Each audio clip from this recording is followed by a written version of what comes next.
Hello, everyone. Thank you for joining us for one of our New Jersey STEM Pathways Network webinars from our STEMinar series. My name is Shirley Guzman, and I'm with the New Jersey STEM Pathways Network. We're very excited for today's webinar, but before we get started, I want to mention that we have our NJ STEM Together campaign on Twitter. So please follow us at NJ STEM Pathways and use the hashtag NJSTEM Together to share resources that you're using for at-home teaching or learning with your kids. We also want to hear your stories if your organizations and companies are doing anything to support communities during this pandemic. We would really like to see what's going on in the communities and highlight it in our blog. So today's webinar is how to write your first book, insights from two authors, featuring Dr. Vanashri Nargund-Joshi from New Jersey City University and Dr. Lauren Madden from the College of New Jersey. So, Dr. Vanashri, would you like to introduce yourself as well? Yes. Well, good afternoon, everybody. Thank you very much for joining us today on this webinar. I am Dr. Vanashri Nargund-Joshi. I'm an associate professor in elementary and secondary education and biology at New Jersey City University. I also serve as coordinator for our science and math teacher preparation program, and I also serve as co-lead for Liberty STEM Alliance. You can go to the next slide. Hi, I am Dr. Lauren Madden. I teach at the College of New Jersey. I'm an associate professor of elementary science education, and I coordinate the environmental sustainability education minor. And I'm based in the Department of Elementary and Early Childhood Education and work with the Hunterdon, Somerset, Mercer County STEM ecosystems as a higher ed partner. You can go to the next slide. Okay, so I'll briefly talk about my current research and teaching interests. So this is Vanashri. So I have 4 lines of inquiries. I work in preparing pre-service teachers to teach diverse learners, more specifically English learners. I also currently working on addressing gap between home and school.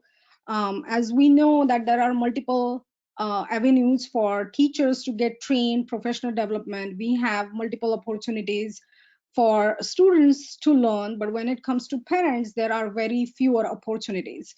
And we also know that when parents are involved in any child's education, how successful they can be. So keeping that in mind, I also work with parents and families with STEM learning to teach them STEM principles. My 3rd line of inquiry focuses on developing different instructional strategies to help undergraduate students learn more deeply. And lastly, I work a lot in India, more specifically urban public school classrooms and science and math education. You can go on the next slide. So this is Lauren. So my research and teaching interests are quite varied. I'm at a small college, although I'm in elementary ed, I do work with our physics department. I'm a co-PI on a Noyce Teaching Fellows grant. So Noyce Teaching Fellows are STEM teachers, future STEM teachers who receive scholarships for their last 2 years of college and make a promise to teach in a high needs school. We work specifically with physics teachers. I like to do professional development for practicing teachers related to STEM, especially in the K-5 sector. I've recently begun shifting my work to include a lot more meaningful arts integration to help make meaning of science information, and then just general advocacy for scientific literacy and the health of our planet. So you can move on to the next slide. Okay, so to begin with, we are going to talk about what are different types of books. We all love books, we collect books. So Lauren and I, when we were putting this presentation together, we saw that broadly we can look at books in 2 categories. First, books that bring us joy. So it can be novels, poems, autobiographies, movie reviews, anything of that sort. And then second category is books that help us understand something new or learn something deeper. So it can be academic or scholarly books. Next. Okay, so today we are more specifically going to focus on academic and scholarly book writing. So here is a question for our audience, and you can give your responses in the chat box. What comes to your mind when we think about academic or scholarly books? So we will just probably collect a couple of responses and then move on. So if anybody wants to mention the keywords or anything in the chat box. Are we seeing anything? Shirley, can you see anything? Kim Case just said long. Long. Okay, they are long. Okay. Yeah, that is true. Anything else? I don't see anything in the chat box for some reason. Maybe I'm not looking at the right place. Well, okay. Well, we'll move on. You can go to the next slide, Shirley. Okay, so here are the characteristics of academic book and scholarly book. So when we look at academic books, they are evidence-based, they use specialized language, they are designed with specific audience in mind, they have thorough bibliography and current citations and lucid illustrations. When we look at scholarly books, they do follow all the characteristics of academic books, except I would say lucid illustrations. Plus, they go through stringent peer review process. This is one of the very important characteristic of a scholarly book. They do have extensive literature review and they address gap between existing knowledge and new findings. You can go to the next slide. Okay, so here are different types of academic books. So textbooks, proceedings or lecture notes, all those are academic books. When it comes to scholarly books, you will see again different forms: dissertations, monographs, edited book or series of books, briefs, and handbooks.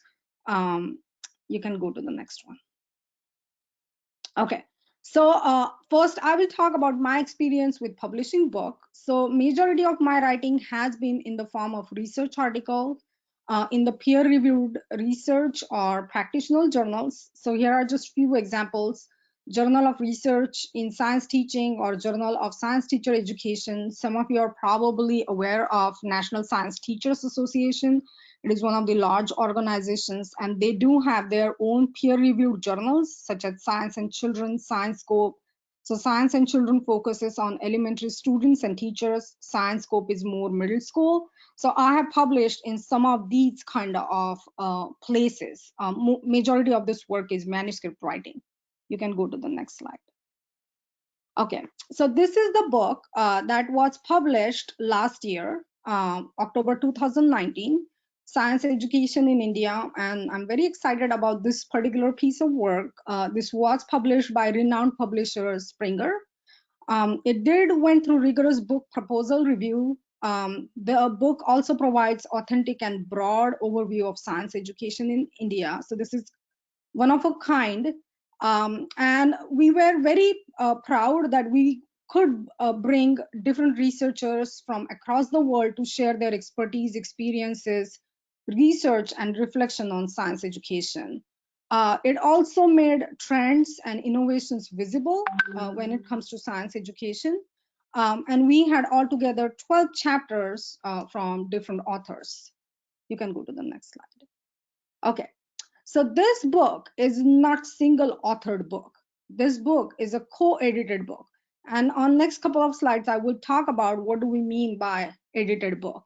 But this is the collaboration between 3 editors, myself, one of my colleagues, she's from Colorado Boulder, Dr. Geeta Verma. So 2 of us, we were from the USA. And our 3rd editor was from Curtin University, Australia. So 3 of us, we collaborated on this book. And I'll quickly give you a little backstory about how we came up with the idea.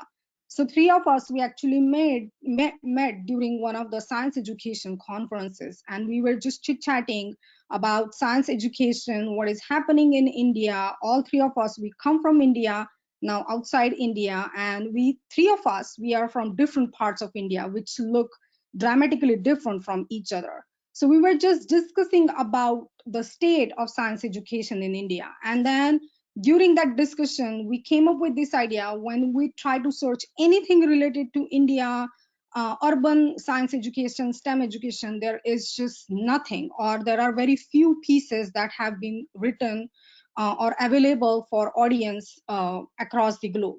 And that's how this entire idea generated. So we decided that we will go back and we will start digging more literature. And after around 6 to 8 months, we actually came up with our first draft of the proposal, not the book, but the proposal. So in this particular book, each one of us, each editor, we do have our individual chapter. So I also have a chapter that I have co-authored with a classroom teacher from India and my doctoral advisor. You can go on the next slide.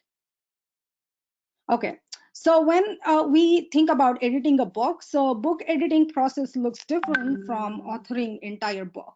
And this can change from field to field. If we think about history, in history, the norm is to have a single author book. But when we think about STEM education, most of the books that you will find are going to be edited volume. So in our book, editor or team of editor can actually reach out to a publisher, and that's what happened. We reached out to publisher, but sometimes publisher can reach out to an editor or an author. You can go to the next slide. Okay, so I'm quickly going to go over these couple of slides. Some people in the audience, you probably are curious about, like, okay, what happens? Like, okay, now I have an idea, what should I do? So doesn't matter which publisher you're going with. Usually for scholarly book, there will be a book proposal, and you will see all these different components in the book proposal. So who is the editor of the book? What is the proposed title? What is the expected manuscript completion date? And when we say manuscript, here we are talking about entire book. And usually, realistically, for any book to be complete, it takes usually 1 to 2 years. That is the realistic date. What type of work is this? Is this just one book, or you are planning to write a series of books?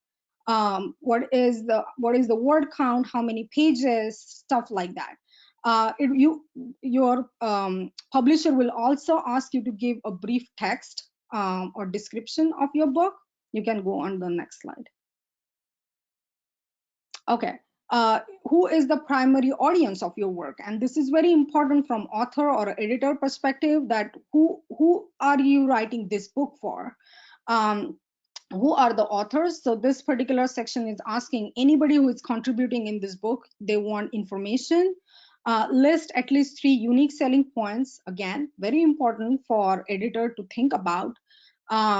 Competitive titles. So publisher will ask you, like, is there anything in the market?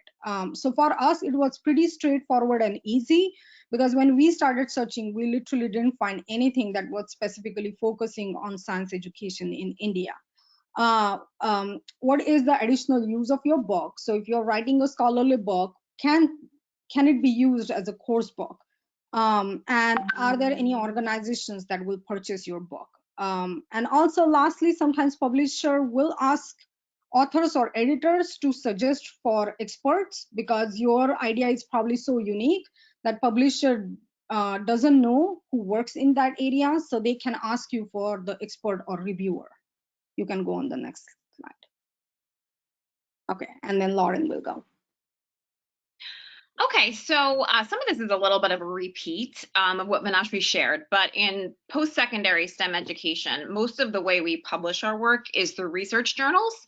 So the examples she gave: Journal of Research in Science Teaching, Journal of Science Teacher Education. I publish in environmental education research a lot, or practitioner journals that are read mostly by teachers, like Science and Children.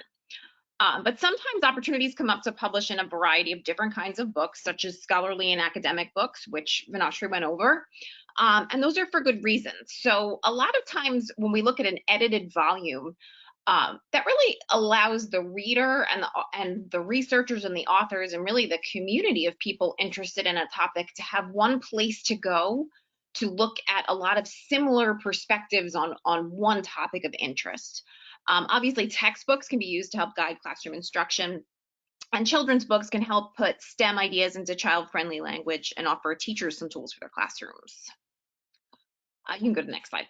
So I've also worked on an edited volume, and this was a different situation with how it got started. So a colleague of mine wrote a short piece for Edutopia, and I should say those Edutopia pieces are often written by science ed or teacher ed faculty, or also sometimes written by teachers and principals and others, similar to the way practitioner pieces are written, only a bit shorter.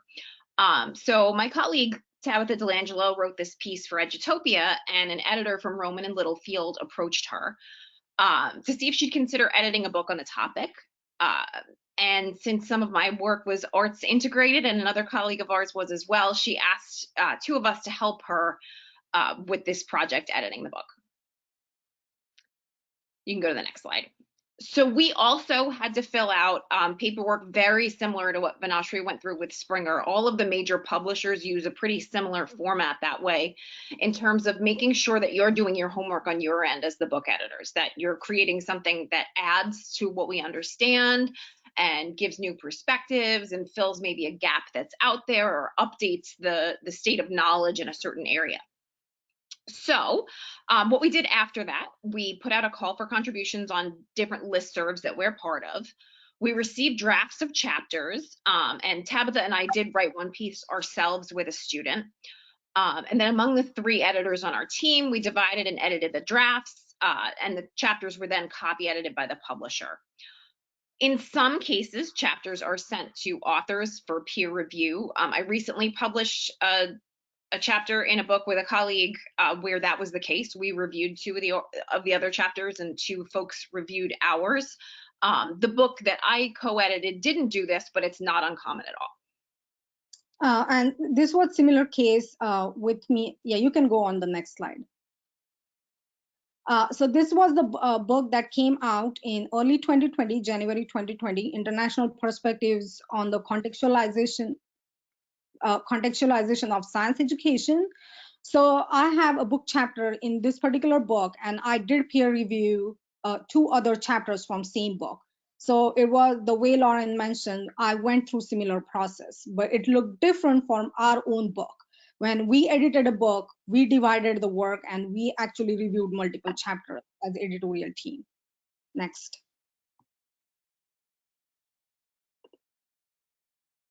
Okay, so we are going to talk about the some of our next projects. So I am currently working, it's really in early stages, science education in South Asia. So we are in a process of putting editorial team together and finalize vision for the book. We also want to clarify focus of the book, and by that I mean, do we really want to focus on science, or do we want to go a little bit more broad with STEM? We haven't finalized that. Also, when you think about South Asia, it's a big geographical area. So we are including multiple countries in this particular book, and we do want representation from each country. So we are just clarifying some of those things. And we are also digging literature to understand the need. But we truly believe, if you think about just the population of entire globe, this is the most densely populated area. And we have little knowledge about how children learn science, math, technology, engineering, in general, STEM from these countries. So we really believe that this is one of the essential piece of work. Next. So the project that I'm sort of in the middle of right now is a textbook. So I'm on sabbatical right now from my regular work to write this textbook. And I've been teaching elementary science teaching methods courses for the last 10 years, both at TCNJ and then when I was a graduate student at North Carolina State University. And since the advent of the next generation science standards, I haven't been happy with the available textbooks. They're either written for practicing teachers, which means as a person who works with future teachers, I have to do a lot of connecting the dots, or they're extremely long and expensive. I also wanted to use an assets-based approach to my work. Oftentimes people talk about elementary school teachers as people who don't like science or don't enjoy teaching science. And I think that we end up making a self-fulfilling prophecy that way. We need to, and too often the science capital, which are the ideas, thoughts, and experiences related to science that elementary teachers bring into the classroom, is ignored. And I really wanted to use a textbook that started with an assets-based approach that looked at the information that my teachers have coming into the classroom. Science advocacy in general has become central to my teaching and research agenda, so it was important to me that that was a guiding principle in my textbook. You can go to the next slide. So this is just some some slips of what the kinds of things I typically do. I talk a lot about advocating for great elementary school science teaching and recognizing and honoring the knowledge that teachers bring to the classroom. So I needed to find a publisher. Some of my colleagues who had already published books on their own were willing to let me shadow them at a big education conference in the exhibit hall. And basically what I did was I had a business card and an elevator pitch about my book, and spoke to lots of different publishers. Some of them suggested meeting with different acquisitions editors, but I had to say the conversation I had that turned out best was at Rowman and Littlefield. They are the people who published my edited volume earlier. So they set me up with a 15-minute meet and greet with an editor the next day, and I really felt like my ideas were supported. So we chatted a few times. I was able to identify the 5 top best-selling elementary science methods textbooks in the nation and created a table for me comparing them. That allowed me to see what the must-haves for my book were. No one was going to buy my book if it was missing important information, and also what sorts of things were missing so that I knew how to make my book look unique. I had to prepare samples of previously published work of mine and a book prospectus, which is sort of similar to the process we talked about earlier with the edited volumes. And then making some changes based on some, I'm sorry, those are sent to outside reviewers. Making some changes based on the prospectus, my proposal was accepted, and then we negotiated terms in terms of royalties, a timeline, and everything else. Next slide, please. So I wrote the book between June 2019 and March 2020. Right now I'm awaiting feedback from reviewers, and I'm going to put together instructor's guides shortly. I've been very, very lucky that I'm in a unique position where I'll be teaching the course in the fall, and the editors are going to let me use the draft of my textbook to teach with and get feedback from my students currently in the class.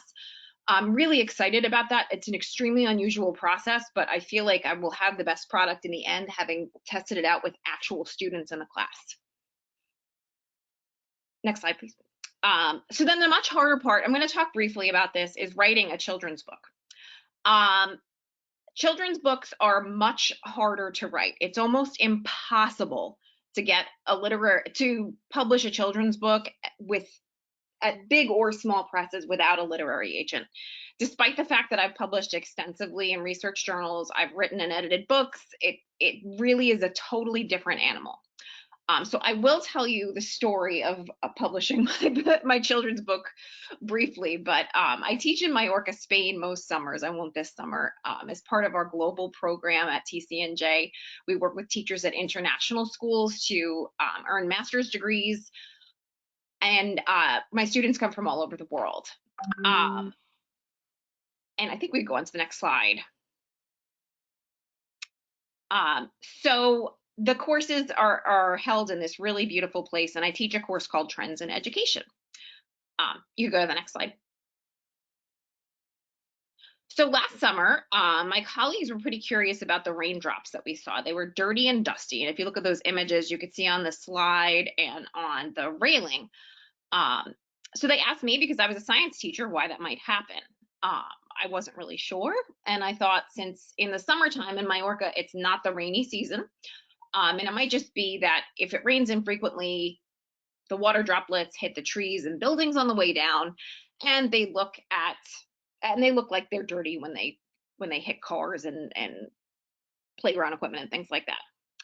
So my colleagues who asked me the question were very unsatisfied with my response, and they suggested that I ask a meteorologist. Next slide, please. So luckily, I work with a meteorologist pretty closely. Nate McGee is in our physics department at TCNJ, and I told him the whole situation, and he had a hypothesis. Looking at models from NOAA, we can see patterns of wind around the globe at all times, and according to those models, it was possible that the dust and the rain actually came from the Sahara Desert. we could use a scanning electron microscope on our campus to test and see if the dust actually was that and whether or not our hypothesis was supported. So Nate asked me to collect some dirt, which I spent my planning periods collecting. You could see the little bags I brought back with me, to look at them back in New Jersey and see if they in fact supported his hypothesis. Then I talked to my students all about it, and my co-teacher. The course I teach in the summer, I co-teach with a computer scientist from NYU. So one student in my class who was Canadian, she teaches in Kuwait, she said that the rain near her school is similar, but the dust that would be coming in her raindrops would be coming right there from the desert where she lives and not traveling quite so far. So she agreed to collect a sample of dust from her school the next time it rained and send it to me in the US.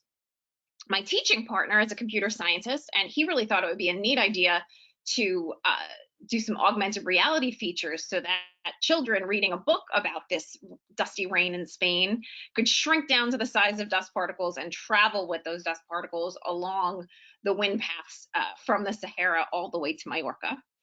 And then finally, another student in my class thought it would be really great to have a Spanish language version of this book because he teaches in a dual language school here in New Jersey. Next slide, please. So we sent the dust to the scanning electron microscope. If you look at the top picture and you see the sides, the first thing that we notice from that picture is that the particles themselves were likely eroded by wind and not by water. So that tells us that the dust that was in those particles didn't come from right there in the sandy beaches of Mallorca. It came from somewhere further away and it had been eroded by wind. And then when we looked at the chemical composition, we saw that we were able to pull up some journal articles about what the chemistry of the sand looks like in the Sahara and found that these dust particles actually match that chemistry really closely.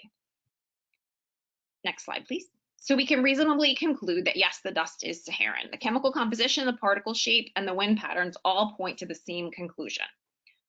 Next slide, please.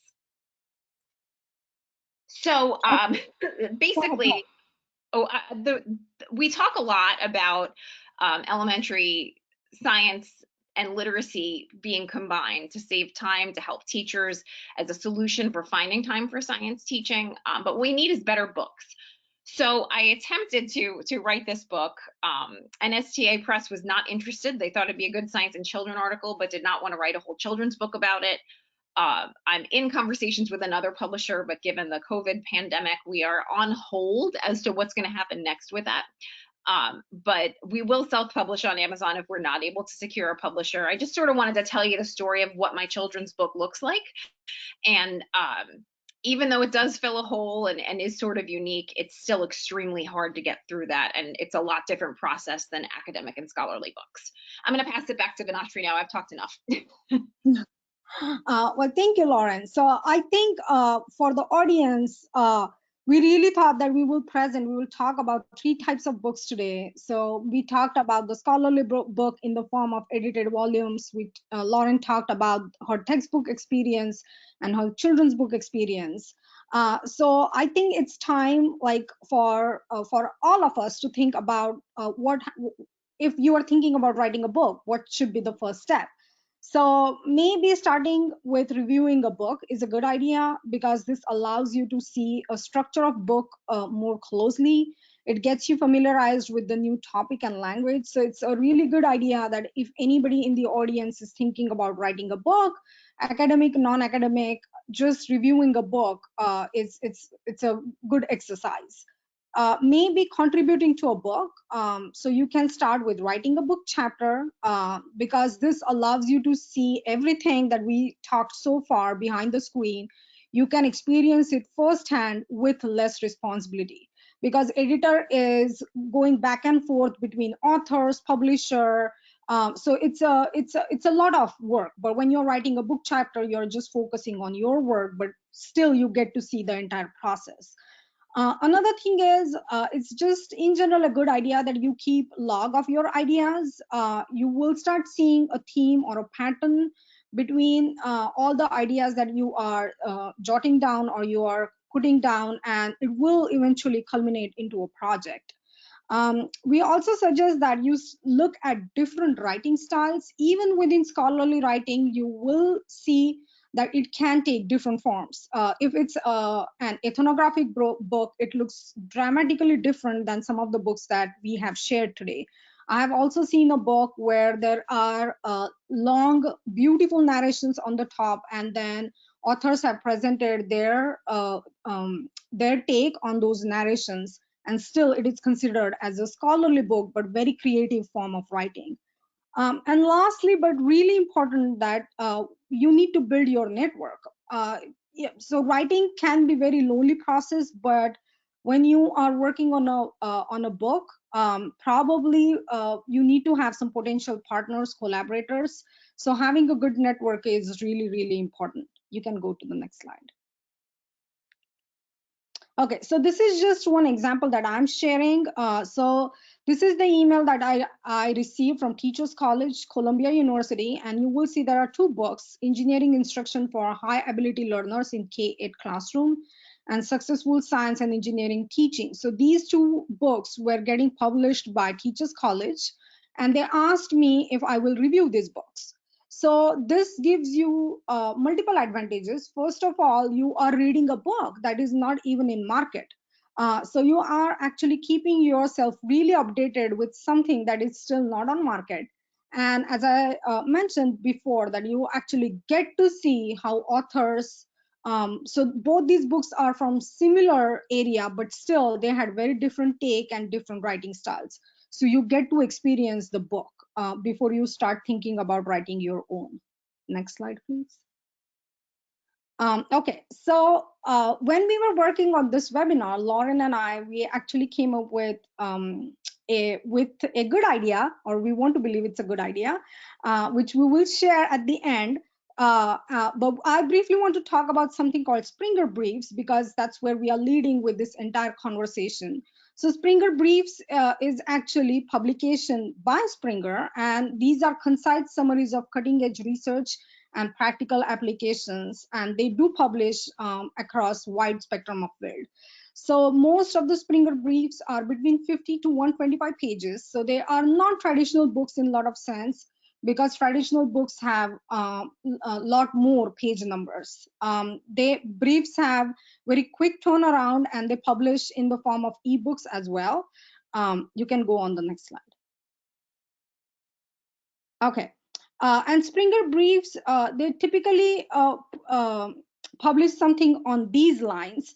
So it can be a timely report on analytical technique. It can be a presentation of core concepts that students must understand in order to take independent contributions. It can be a bridge between new research results published in journal articles and literature review. It can be a snapshot of a hot or emerging topic, or it can be an in-depth case study or clinical example. So we have highlighted 3 points here because the book idea that Lauren and I are thinking falls under these 3 highlighted categories. Next slide. Okay. And why Springer Briefs? Anybody who is thinking of writing a book, what benefit will it give me? So here are some of the benefits when you're thinking with Springer Briefs. So it's Springer has really large ebook collection, and it reaches actually millions of users worldwide. So when you are publishing with Springer or with Springer Brief, you have wide audience. It is available for individual print as well as electronic purchase. And nowadays, most of the people do prefer electronic purchase so that they can print it at any time. So you want a publisher who is ready to do it. They have easy to use manuscript preparation guidelines. So anybody who is new to the writing process, you do not want cumbersome guiding lines. And they do have very crystal clear guidelines when you're thinking about writing a chapter. And once entire manuscript or book gets finalized, it can be published between 8 to 12 weeks, which is very quick turnaround. Next. So before I mention this, already in our introductions, we mentioned Lauren and I, both of us, we are from New Jersey. We are part of ecosystem, and ecosystem is a model where there are multiple agencies working together. So there are higher ed partners, there are public school partners, there are business partners, there can be museums or learning centers. So all these different partners come together to elevate STEM learning. So that is what ecosystem is. So when we were working on this webinar, we started thinking, is there anything in this space that we both of us, we are working with multiple partners, and that's how we came up with this particular book idea. And this is just really a name in working right now, an innovative way to support STEM education, closer look at the ecosystem model. And we think that this kind of book will address some of these things that haven't been addressed a lot in the form of manuscript scholarly articles. And I, at least in my initial search, I did not come across any book. So it can highlight the teacher and researcher partnerships, university and school district partnerships. It can also elaborate on resources, collaborations, and infrastructure that ecosystem can provide. Next slide. So we are envisioning right now a book with 6 to 8 chapters. So it can have introductory chapter. And as I mentioned, like in New Jersey, we have 5 ecosystems. So each ecosystem can present in-depth study of what is happening in their ecosystem and their take and their learning. We also have business partners. And when it comes to business partners and industrial partner, there you will not see their voice in the academic literature. So we thought that this would be a good avenue to learn from our academic partners as well. Also, we are unique in New Jersey because we have an overarching body that oversees all the ecosystems, the Research and Development Council of New Jersey. So probably there can be a chapter from their point of view as well, like what is their experience overseeing all these ecosystems. And as I mentioned, that we are part of national community of practice. So probably there can be a chapter from them as well, and then concluding chapters. So if we put this all together, it comes between 8 to 9 chapters. So we thought that it would be a good idea. And we wanted to share this for one reason, like we wanted to show you a process that Lauren and I, we did not think about any of this. When we started thinking about webinar, we actually came up with the idea. So this is really like very initial thought process right now, but we have put things in writing. So probably it will culminate into something. So our next step would be in this process, if we decide to take this further, would be recruiting authors from our ecosystem or probably even from outside ecosystem, depending on how we develop this book. Next. And I think that's about it. Unless Lauren, do you want to add anything on there? Do you want to go back on the previous slide? So no, I think you've got it. I think, you know, it's one of the things about being higher ed folks who are involved with the STEM ecosystems that Vinashri and I have really talked a lot about is that this doesn't really fit into the research or the practitioner side of what we do. It's something unique and offers different kinds of collaborations and opportunities. So we thought this would be a really nice way to share and celebrate some of the work we're doing across our state and highlight some of what we do. We thought maybe some of the participants in the webinar would also feel the same way. Yes. So, well, thank you everyone for being here with us. So at this point, we would like to open floor for discussion, questions, anything or comments, anything you have for me and Lauren.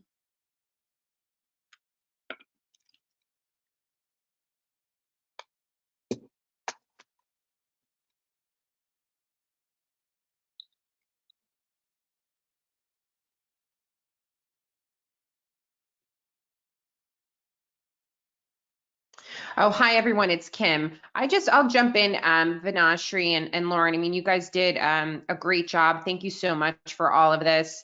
And the idea that you presented here for the ecosystem and book is just, it's a great idea. Definitely want to talk to you guys more about that. You did have some questions that came through earlier. And so I just wanted to see if I could try and help Shirley around this. While Someone, Kim oh, go goes ahead, through Shirley. that, I do have Christo Leon raising his hand, so let me unmute him real quick. All right, Christo. Hello, can you hear me?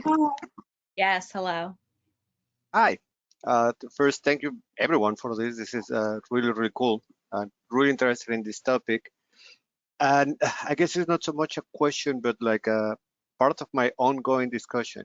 I'm the director of research for NJIT, and I normally, well, let me give you background. I'm originally from Mexico, so I'm used to a more collaborative approach into writing and research. And I've been living in the States for the past 7 years and working in NJIT as director of research for the past, 5, 6. And oftentimes, I'm in between baffled and confused on why there's this huge separation in between research and dissemination. So the professors that are dealing more with humanities and with social sciences, they understand really well the process of writing books, because basically all of their points are given, but all of their tenure is based in writing books. But then it's also based on you should write a book alone. In the other hand, you have all of the other faculty that they're interested in research, they're interested in collaboration, and they're interested in searching all of these collaborative mechanisms, like with high schools, partners, etc., but that they think nothing of what they're doing could lead ever to a book. So it's kind of like really hard to merge these two kind of like opposing factions into how to bring them into the table. So I don't know if you can share some light about your experiences with that.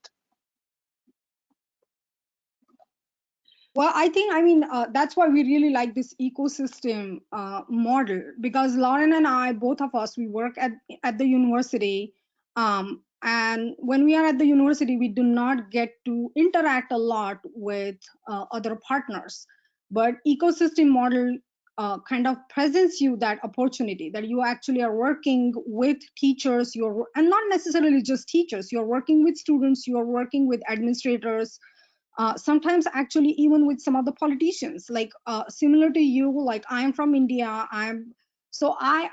Outside university, I probably interact with students or teachers, but that's about it. And through ecosystem, first time I came across, like I actually met a congressman or congresswoman. So I think it just opened up a very new pathways or avenues for me. And one of the reasons why we thought that publishing this kind of work would be important, because the question that you are asking, how can we bring all these people together?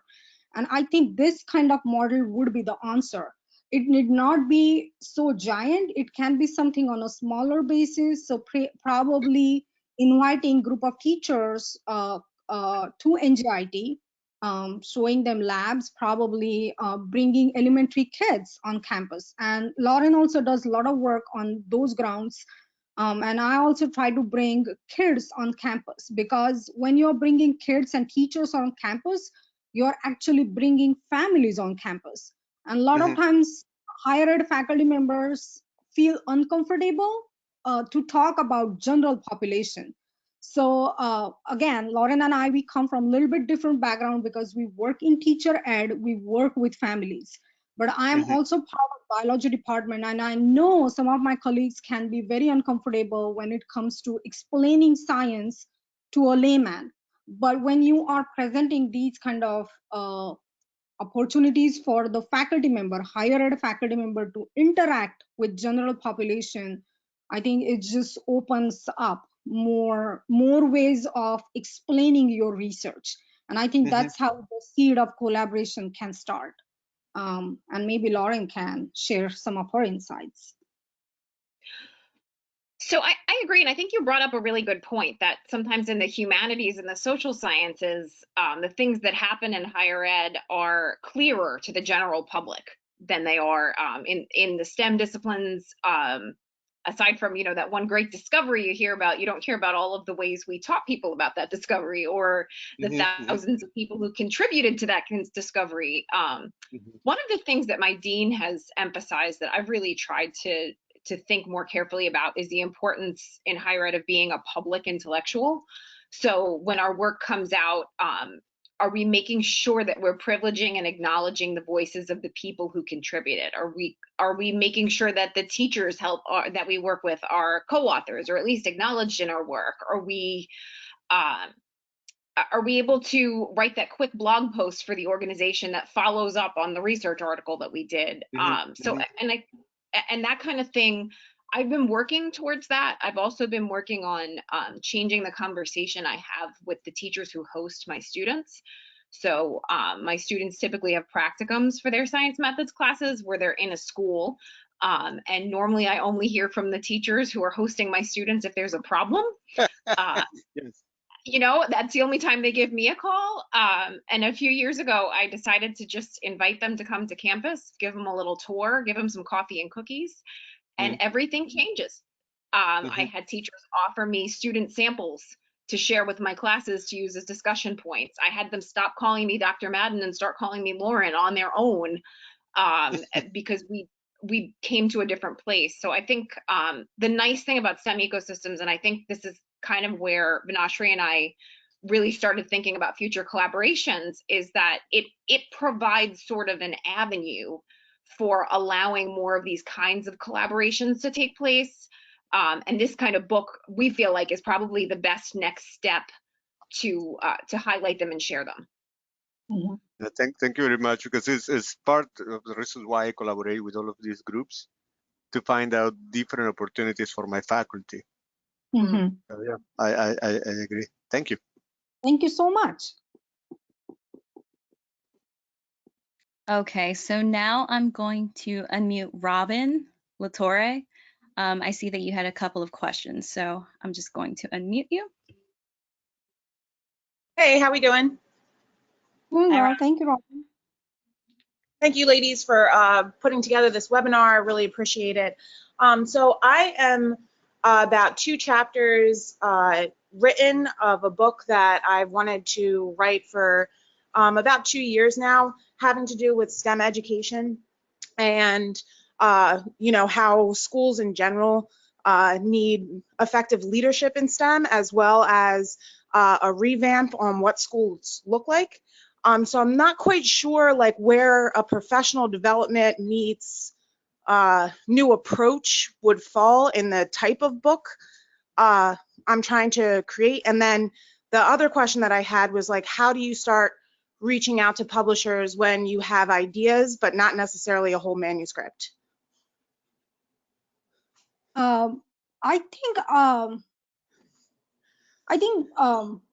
I honestly believe that it would be good idea just for you to have clearer picture of your entire book project, because that's what publishers are looking for. So if you have a couple of chapters written, I think you already kind of see how this story will unfold, or where you would like to go next. But if you do not see that, then probably those individual piece of work that you have already done can be sent to a bigger book project. So it's not probably yours, but you get the authorship, but you are sending your book chapter somewhere else. So I'm going to, and probably Lauren has different take than mine, but I'm going to suggest that you probably sit a little bit more on the book that you're thinking about and have more idea, clearer idea, that where would you like to go next. Or you probably want to recruit some other authors. So you already have some pieces written, and then you want to gather other pieces of this puzzle from somebody else. So it can be a collaborative effort between you and multiple authors, or another 2 authors maybe, that each one of you write few more chapters and actually it becomes a book project. And then you can approach a publisher. You do not need to write the whole chapters, but you need to have idea about what each chapter would be, because then that becomes a complete project for a publisher. They will give you enough time to actually fully develop those chapters. So that would be my response. Lauren? Okay, so if I already have the overview of all the chapters that I would like to write, because during my master's program, they had recommended that I only write 1 chapter, have an outline, and then try to get that out there. But kind of in what I've seen today is maybe that's not the best course of action. Well, I mean, if your goal is to publish that chapter, then you can probably reach out to, as Lauren mentioned, the listserv. So if you are part of different listservs, usually the call for book chapters will come out. There are editors or publishers who are seeking for contributors, and you can submit your chapter there, and it will get published. It would be your authorship. But if you're trying to work on the entire book, then you need to have more clearer picture. Okay. So, I'm gonna say a pretty similar response to Vinashri. So typically when you send in a book proposal, they want a sample chapter and an outline of the book along with goals and how it fits in needs. You need to have sort of really searched the literature to make sure that it's filling a unique hole or it's adding something to what already exists. And if you've gotten that point, and if you have a full outline of the book, if you know what each chapter is going to be, even if you don't think you can write every chapter. So if you think, I'd probably have to ask somebody from a facilities management perspective to write this chapter about what a future STEM classroom might look like. I think that's okay, but you do want to have a clear picture of what the whole book looks like in outline form, and have a sample chapter to submit. Honestly, if you have those pieces, the other thing you probably want to do is have a 3-minute elevator pitch about the book as well, and then start going to conferences and walk around those exhibit halls and talk to the different editors out there about your project and see if it fits what their kind of vision is moving forward. You can cold submit things to different publishers. That's certainly possible. You could go onto, like Vinashri said, she published with Springer. I've published chapters for Routledge and Sense Books. My own books have been Rowman and Littlefield. There's also Information Age Press, Rutgers University Press. There's a lot out there that you can just submit things to. You can read their guidance. I find it's better to have a conversation with an editor first. But that's just a matter of going to professional conferences and walking around that exhibit room. Okay, great. Thank you so much. Okay, so up next is Marielle Coker. I'm going to unmute you now. Yeah, hi. Thank you again for your presentation, for sharing your experiences. Lauren, you did mention the call for contributions on listservs. As I'm a high school teacher and I am not part of any of these listservs, so where do I go to join the conversation about adding to the body of published work? I am so glad you said that. So Vinashri and I will definitely make sure that our calls go out throughout the New Jersey STEM ecosystems listservs in general, so that they will be part of networks that practicing teachers are part of. That's essential to she and I. We want to make sure that our voices are not the only ones that are heard. The other things, the Association for Science Teacher Education, ASTE, and the National Association for Research and Science Teaching, which we call NARST, they both have listservs that are more for higher ed folks, but there are high school teachers that do participate in them, and that's typically where those kinds of things go out to. And I'm also going to ask you, are you elementary or high school? I'm secondary. I teach physics in high school. And okay, so does your high school work with any university partner? No, well, that was the other question. Was I'm learning just now, learning about these ecosystems, and we are not part of one. And I very much would like for us to be partnered with universities, but I don't know how to go about doing that. I think Shirley can. You can reach out to her, and then she can elaborate this a little bit further. But why I'm asking you, because usually if you are not part of this listserv, probably probably somebody from university would be part of those listservs, and they can give you that kind of information. So sometimes it's like trickle down. information, and you cannot be everywhere. I mean, that's how I believe. Like, I cannot be part of every listserv, but also I'm also going to suggest you that you look into Facebook, Twitter, all these social media as well. Sometimes some of these things actually I come across through Twitter and Facebook. I mean, even if I'm part of listserv, that would be the last place where I would get the information about such calls. So probably if you can join some of those networks, there are multiple groups on Facebook, even on Insta, that where people are doing these small presentations. So that could be another avenue when you're looking for contributing. Okay, thank you. Thank you very much. Also, are you comfortable sharing where you're located? Sure, I'm in Morristown. Okay, just if you were closer to me, I would say we've got a really good network of practicing physics teachers that meet and share resources pretty regularly as part of our program.